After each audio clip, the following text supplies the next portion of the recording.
Good night or good morning, fellow punchers. The clock on the wall is 1:15. I said I might as well do it before I go to bed because I mightn't be up early enough in the morning and it won't be fair on people if they want to look at before they go to work. Time flies when you're having fun. I started this, I don't know, about 10:30. I was in Galway today, went to the races. I went off early. I got there at probably around 4. I seen the main whores. They were looking for £3 to park. I was going off the Tuam Road before you come to the roundabout there across from McMahon's hardware, and he was looking for £3. And he had a bucket. I thought he was collecting for charity or something. And on a steep hill, very dangerous. Going up the hill there, I thought he said roll down the window. And he said £3, and I said, sure, he hadn't to pay here for years. He says, well, this is the first time since COVID. I hadn't £3. I had a couple bits of change, and I said, I'll come back to you. Then he saw me go on. But just they're getting enough money off you, and the price it is to go in, that they're charging in for cars. Like, I'm going to try and say to someone tomorrow up there. Dangerous where they're collecting, but if he had no nothing to tap your card either. So they should do it either right in a safe place or not at all. Down at the road they should do it. Got in there was a good crowd in early. I met the first ones I met in the Red Bookies was a crowd from 4 of them from Nina, Tipperary. Kevin Hassett and his son Jack Hassett. Jack, I think it was Jack, he said his first time racing, got a half day. He must have a soft boss, or else he mustn't be going to be missing for the rest of the day. He says he asked him for a half day. He says, no problem, off you go. I think he's in placement, he's in college. And Spud Murphy, the original Spud Murphy. I used to know a fellow on him, Spud Murphy. I think he's from Dundalk in Bainbridge in New York. And Peter Daly was along with them as well. Had a good chat with Paul Mack from Loch Ray. It wasn't easy to talk to the Galways today. They had long faces on them after yesterday. So it was, and the first song they were singing, the 3 tenors, or there was only 2 tenors singing. It was Lonely Round the Fields of Athenry. Absolutely wasn't it lonely today around the fields. Met what do you call him? Danny Quirk. He was more interested in wondering where to find the Blackpool girls swimming in the nude down in the Boys of Fair Hill. He was listening to that the other night. He was doing the whistle, the old Sean McKeegan from Cushendall. Met him, went in to look for him then because he was with a few American or Irish that's home from America, and I didn't get to see them. I looked about but I couldn't find them. I may go tomorrow again. And Faulkner O'Callaghan, he's from Clonakilty, and I was chatting John Smith for a while as well. He's from Boyle. He's telling me his groomsman for Colin Garvin. He's getting married in a few weeks. Mr. Wilnot, I do call him. I might tell that story again sometime about why I do call him Mr. Wilnot. Might as well say it now. When it's late at night, there's no one listening. He was working on a building site years ago, and you swear he was a grand young innocent lad. He was I think he was in college at the time, or was he just after doing leaving cert? You swear both wouldn't melt between his legs. Nice smiley bucking, good crack. And he asked the fella that was there. He says, "Did you know what a Wilnot was?" And the man says, "I don't know what is a Wilnot." He says, "You know, the ballings are shite." He says, "They're stuck to the hairs of your ass." He says, "and they will not come off." But that's the Wilnot. So I'd call him Mr. Wilnot since. I wish him well, and his bride-to-be, she's from Offaly, around Tullamore, I think. I met them at Punchestown races the year before last. We made a few pound today. Started off well and finished well. And went 3 places as well. The most disappointing of all would have been Palamon. I'm going to the Galway. He wasn't. He didn't come to the races at all. Didn't bring his racing gear with him. He was last all the way, and he was rolling him on. He was terrible. I was expecting to be out in front. Flicker of hope, as I expected and suspected, the distance wasn't long enough to staying on second or fifth or maybe sixth towards the finish, but he needs 3 miles, and actually 3-2.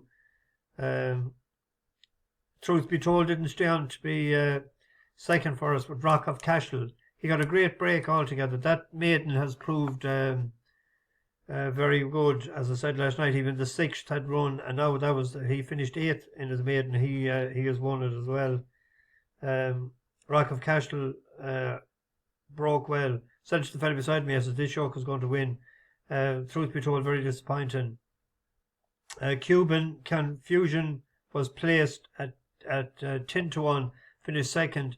Got a bad start. He was drawn well, but he got a bad start, and then he had to come round. He'll win a race. I wouldn't be surprised maybe if they'd seen him again maybe Friday for another race similar. And then Willie Mullins, 5-1 favourite, wins with a 50-1 shot. Please, like, we got the the one place, 5th in that, in the me colours. I wrote down enthused last night, and it wasn't. Enfranchised, wasn't it? That was placed, and then we had a place as well with naturally nimble, the marine colours. And then we had Delta Force 4-1 last night, and 2-1 without the favourite.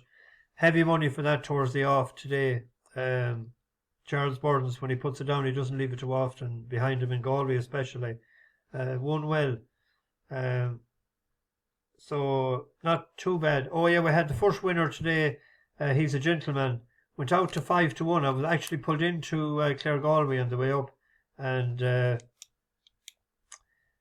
back to that 5-1 each way. And I done a Trixie.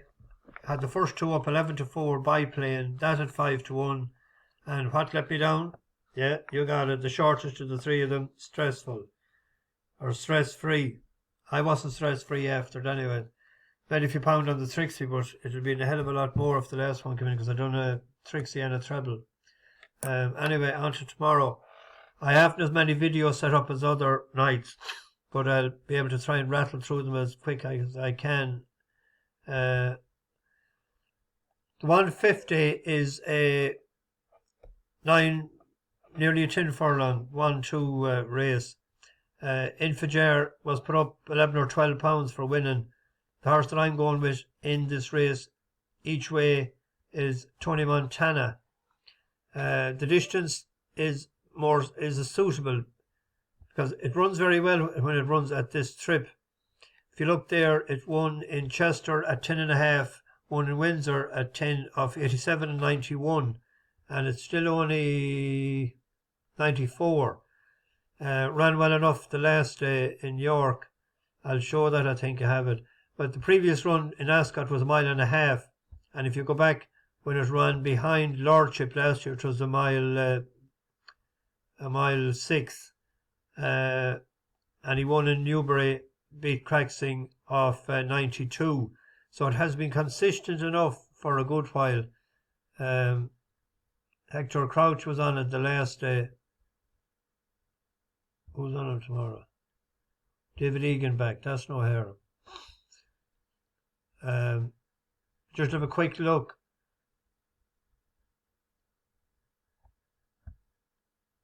Oh. This is Infager, and he's a 5 pound filter. That's him over here. In third is Yukon Glen, and then Kingfisher King, and Tony Montana racing up towards the line. It is Infager who has won the John Smith's Cup. The Cat Botanical in second, Tony Montana in third. He has a few pound, I think it's 5 pound of a swing. Anyway, that's the one in that race. Next race is the 225. The Vintage Stakes, 2-year-olds. I was impressed with one that won first time out. And he's a prize tomorrow. Wolf of Badenoch. By Pinachubo. Mr. Spencer. if this improves a few pound, and it should, from his maiden win in Donny, he'd be coming on the right hand side of the picture, but he never touched him with the twig at all. There was no need, and he was running a bit green. He was learning on the job. I was impressed with him that day. I said, well, I'd stick him in. Belleroso shaken up in front. Lazy Griff towards the far side, towards the near side. So Paul Ramsey is right there. There's three in line. Behind those, Stenmark tries to get going. Wolf of Badenoch, the extreme right's trying to run on as well. They're followed by Satar. Inside the final furlong they come. Lazy Griff having a set two with Sir Paul Ramsey still finishing. Wolf of Badenoch towards the far side for Jamie Spencer, and Wolf of Badenoch slews through to take it up. Wolf of Badenoch goes on to score to Lazy Griff in second. Back in. Never touched him with the twig at all. He was an outsider, 15-2. He's an 8 or 9-1 shot tomorrow. There's 3 or 4 of them there that ran against each other. Cool Hoof Luke and Electrolyte.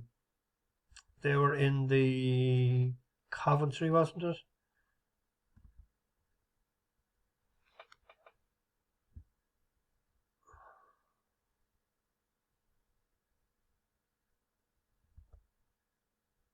Coventry, yeah. That Al-Qudra has come out and won since. Anyway, that's a punt. When we check the price. Yeah, 8 and 9-1 there. Small stakes now, please. Onto the Linux. 1.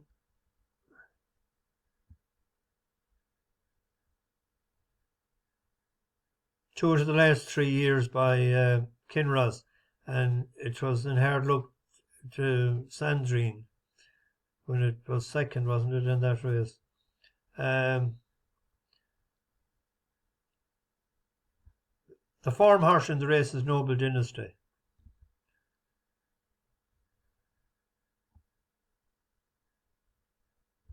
It beat English Oak.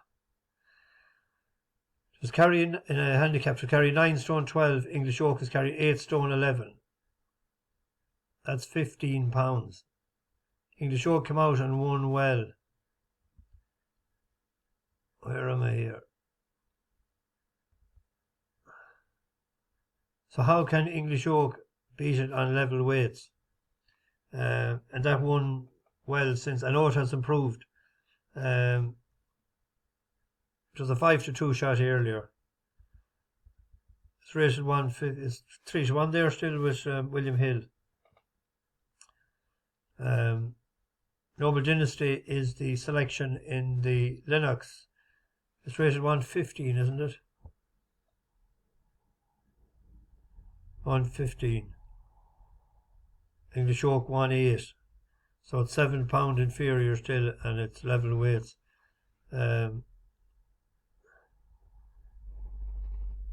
Goodwood Cup.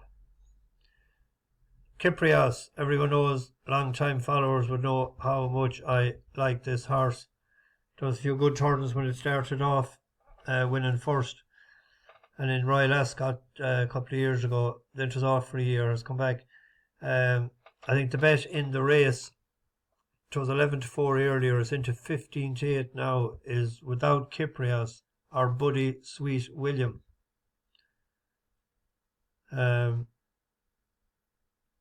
He was rode to get a place in Ascot, I thought, the last day. It was third in the Gold Cup to Kyprios. It won prior to that at 1-6. I think 2 miles is his best.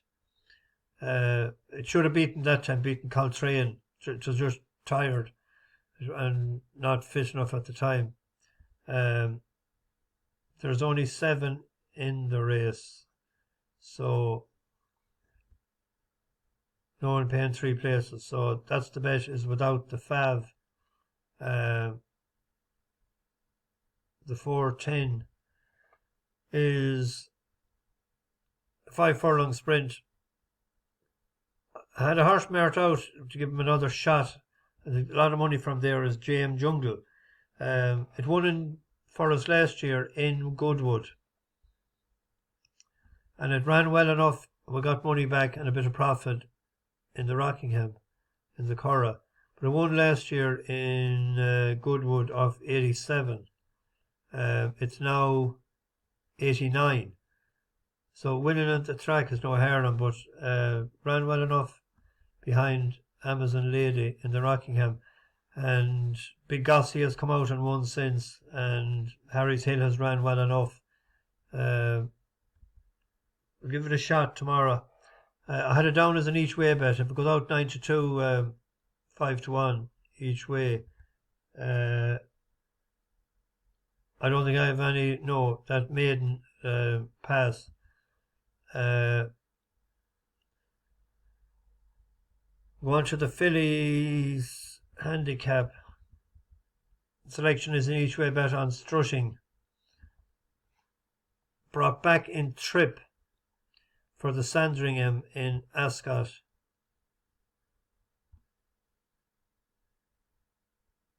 The jockey, Miss Rachel King, was as wake as an old fellow said he was as wake as me piss on a Monday morning. Took the lead, led well, and it was beaten by Soprano late on.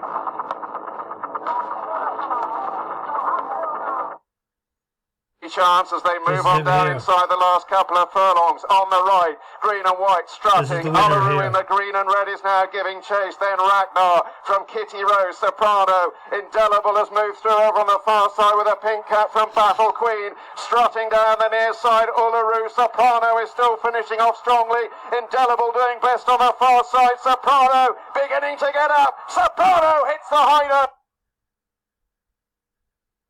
If you look at the trips, it was at before that, the listed race, it was 10 furlongs, mile and a half, 10. The last time it was at 7 was in the maiden. Trip could be the key to it, each way bet on Strutting, and one more left at tomorrow. Fillies handicap 6 furlongs. Miss Bodacious ran over 7 the last time. Didn't stay or didn't appear to stay. I thought Dance and Romance, time wasn't fantastic or anything, but it ran well enough when it won in Nottingham. And that's only his third lifetime start. Has won 2 out of 3. What time was that in? 1:13. But done it sort of well enough for James Doyle. Each way selection on that. Miss Bodacious, a fast run 6 will suit it because sort of pulled a bit hard and lost a bit of powder in the last day.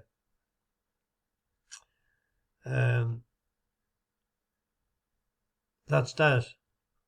On to Galway. First race at Galway is a novice hurl.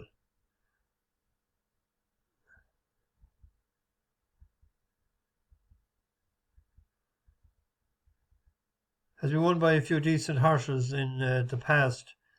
All 5-year-olds, bar one 6-year-old.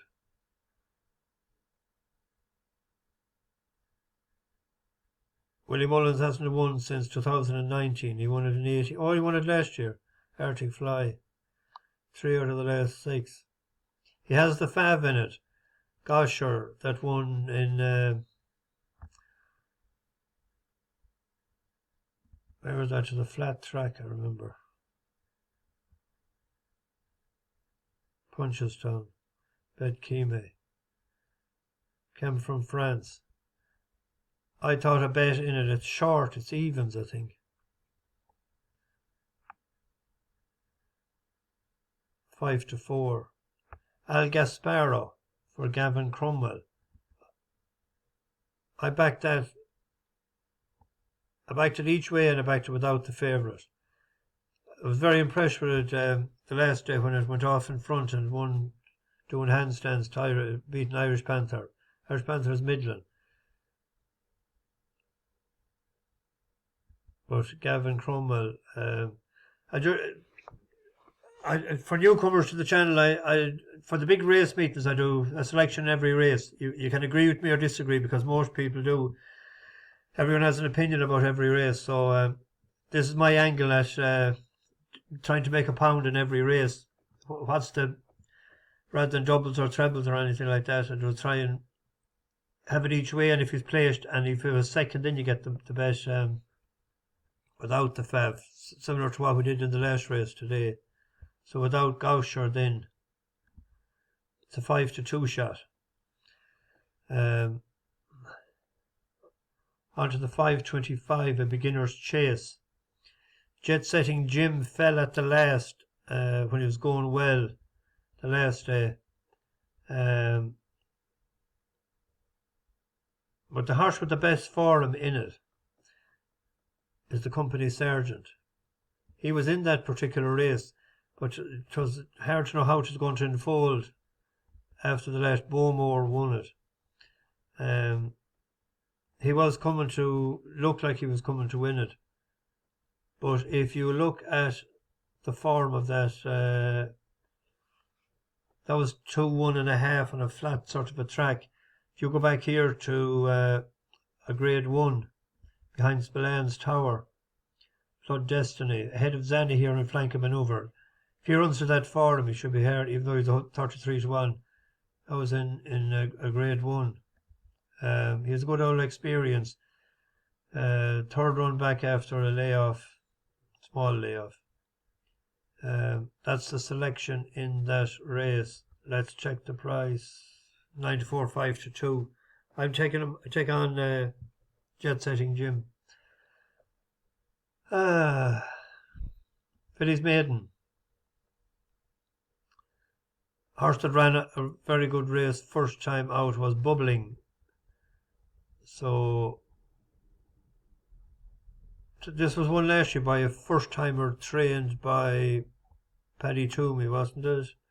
Yeah, Purple Lily. Turned out to be a decent one. But Bubbling ran very well, I thought. Closed in the last 100 yards to finish fourth. A few more strides, it should be up on top of the winner in Leopardstown. That'll be hard bet tomorrow. On to the 6th for another maiden.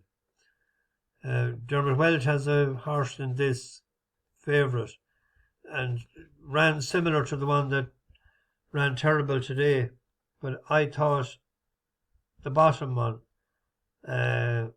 Lucky Out, is rated 72. Shamie Heffernan for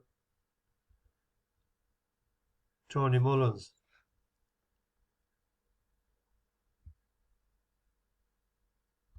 Look at, it was in 3 maidens there over 8 furlongs, which is a mile twice. And it was rated 74 when it ran in a handicap, but it was over 7 furlongs, and it ran its best part of the race in the last furlong. And if that had been another furlong, it would have been right up there with an 89 rated horse, 79. So the mile, or the 7 furlongs tomorrow, uphill finish, that's more to his cup of tea. So I'll have a shot at him instead of the Fav. Just on to the big race of the day, the Colm Quinn BMW Mile Handicap. 72k to the winner. Be alright. Booyah. Won his last 2 is gone favourite. I think it's 8s into 4s. Courdor, this won it last year. The one I'm on is, oh yes, we have a bus horse in this. Bus horse in this race tomorrow is Lady Lunette. That won for us the last day with Colm Keane riding. Colm Keane deserts it, or he's deserted, one or the other. He went up, £8 for that, beat Schnellen. Schnellen won since. Had been second before that, but I was saying the distance was the key. the up and trip, which it was. This is what, 8.5, but that really is 9 furlongs on a flat track. But I don't know why Colm Keane isn't riding it, but Shamie Heffernan is an okay replacement. He is on one of... Who was he riding for again?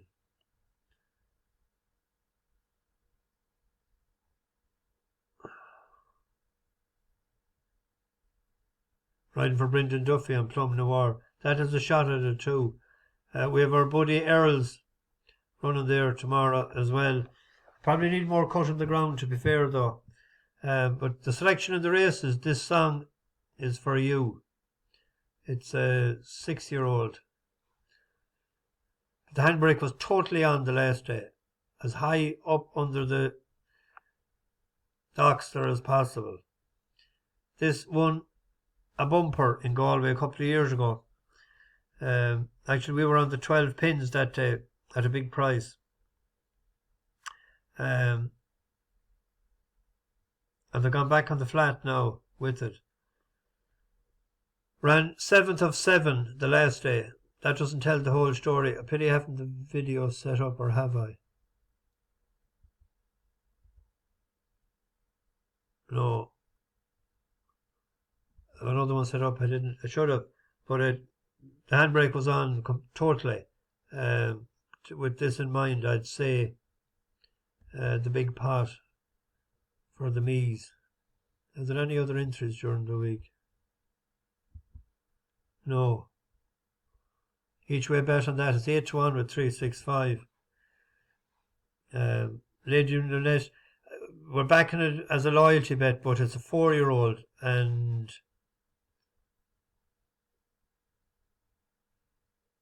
four-year-olds having a great record in the race. You have to go back to Craig's Pipes in 2016, and then back to Brendan Bracken. 4-year-olds had a good record back the way.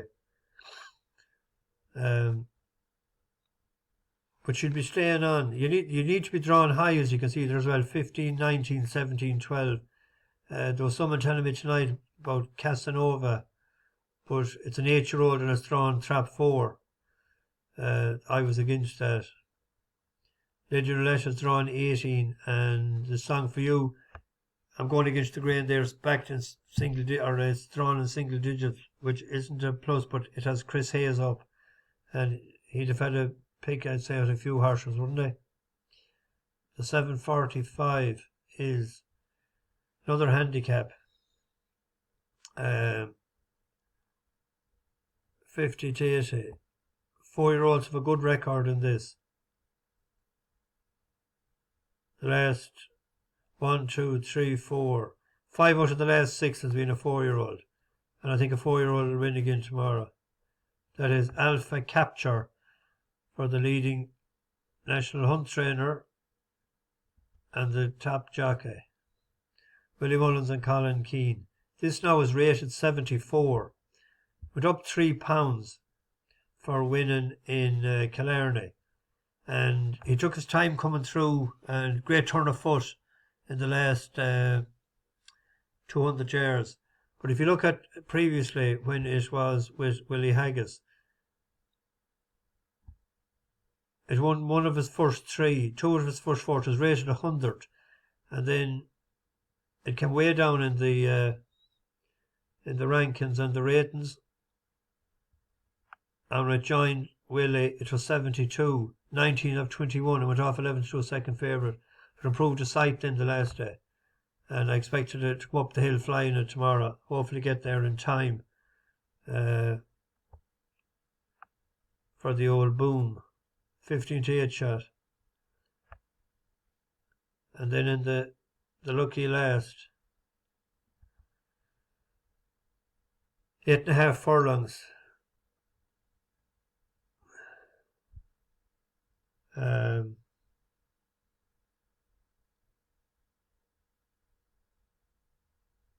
Oh yes, I picked Alessia Fernanda for Weld on the strength of their last run. That was the race we seen last night with Enchanted Garden winning, and I was saying the horse should turn the tables, which he did, our lad today, Cuban Confusion, and if he had a good break today from the stalls, he'd have been closer.